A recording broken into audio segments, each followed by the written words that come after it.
We're here at Pocket Sports in Melbourne, and the Pocket Sports team would like to introduce you to International Rules of Pool.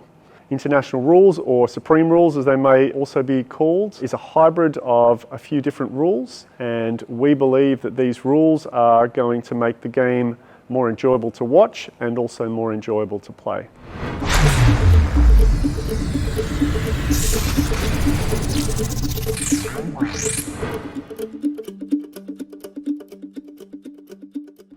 So here are the main things that you need to know about international rules today. First and foremost, with international rules, you'll find that there is a one-shot foul rule. So effectively, as compared to world rules, where you'll have two shots generally from behind the break line, international rules has one shot and placement anywhere on the table.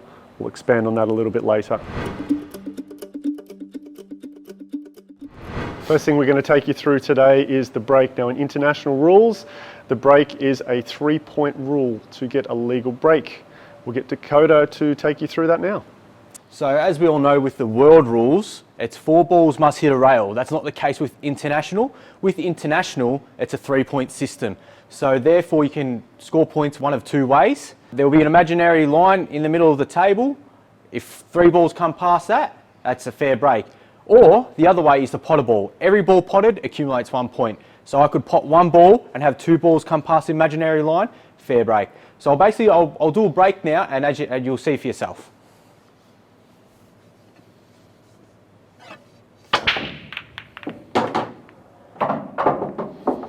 Now what you can see from this break here is Dakota has got a number of balls past the imaginary line in the centre of the table. He's got 5 balls past, and I think he potted a ball as well. So that would be 6 points, and that's well past the 3 points needed for a legal break. Once the break is complete and deemed legal, the breaker will then have the opportunity to sink balls and to decide the groups. The groups cannot be decided off the break, so whatever drops off the break will not decide the group. All it does is allows the breaker to continue their shot. I'll pass over to Dakota and he'll show you some examples.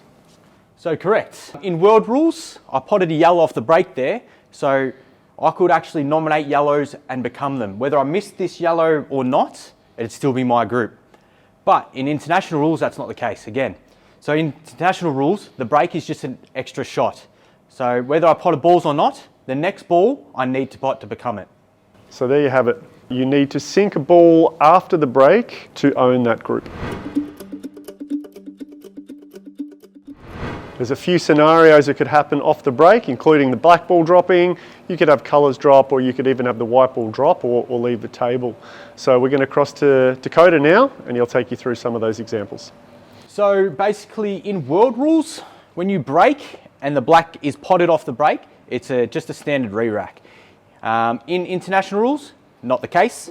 If you pot the black alone off the break, the black is then re-spotted and the incoming player proceeds to play on.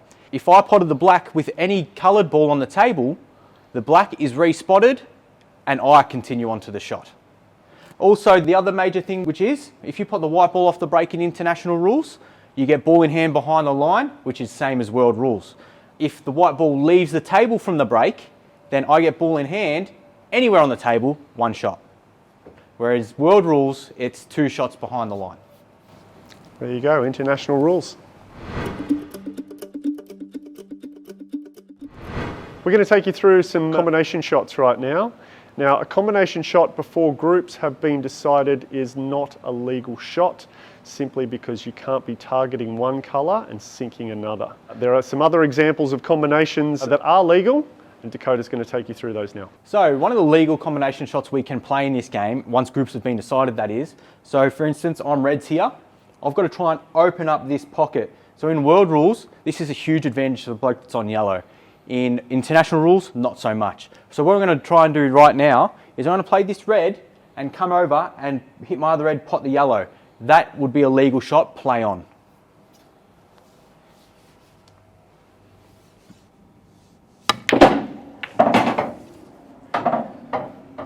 So as you see there, that's a combination shot in itself.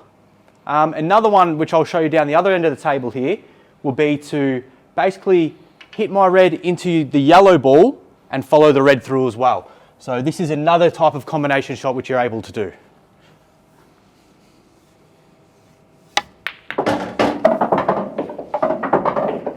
So in summary, there's a couple of combination shots that you can make and a few you can't. You can't make a combination shot from your final colour to the black. You also can't make a combination shot before groups have been decided. But we've seen some great combination examples that are legal. One of the other differences of international rules is a failed combination shot is not a foul. It's simply a loss of turn. So for this instance, if I would attempt the combination shot playing the yellow onto the red, but my yellow doesn't drop, it's simply loss of turn. So I will try to pot it. If I pot my yellow, it's play on, but if not, it's simply loss of turn.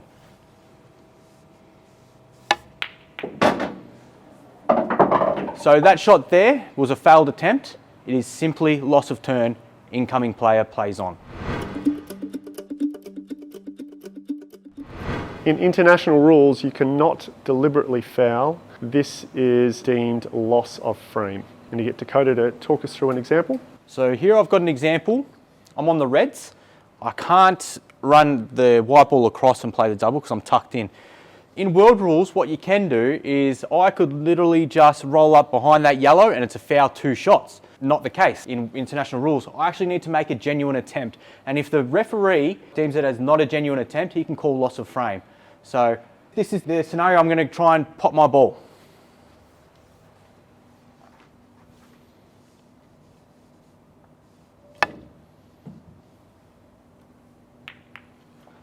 So as you saw just there, I hit my ball and I still made contact with the rail. That's one thing you do need to remember. There is no total snookers, no foul snookers. So you still need to hit a rail after you've made contact with your ball. So as you saw there, I hit the rail, fair play, play on. The deliberate foul in international rules is effectively a loss of frame as opposed to world rules where it would be 2 shots. So that changes a few things. Dakota? So in world rules, you're able to deliberately foul, it's just 2 shots. In international rules, you need to have a genuine go at your ball. It's a more attacking skill set, which is why this works. So even if I hit my yellow ball, I still need to hit a rail after it. So that's something we cannot forget. There is no total snookers in international rules. If I don't pot it, I need to hit a rail after contact. So I've set up a scenario here where I cannot play across because the red's in the way, and I can't play the straight double because the red's in the way. So I've actually got to come around the table and try and pot it. For this instance, if the referee picks up that I'm not actually having a genuine shot, it can result in a loss of frame. So I'm going to run it through now and try pot the yellow. But again, I do need to contact the rail after I've made the shot.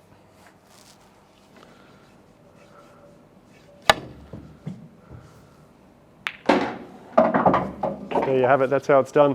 That's how you avoid a loss of frame. And to finish off, we have a legal shot on the black is how the frame is decided. Dakota's going to take you through this.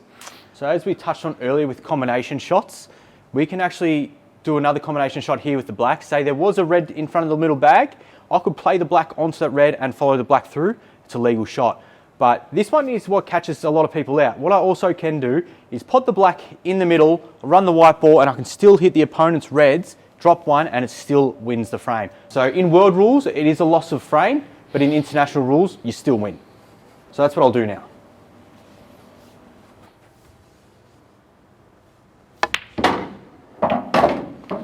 There you have it. Thanks for watching, guys. This has been the differences between international and world rules. We're going to post the PDF below, so if you've got any questions, drop a comment. Thanks for watching.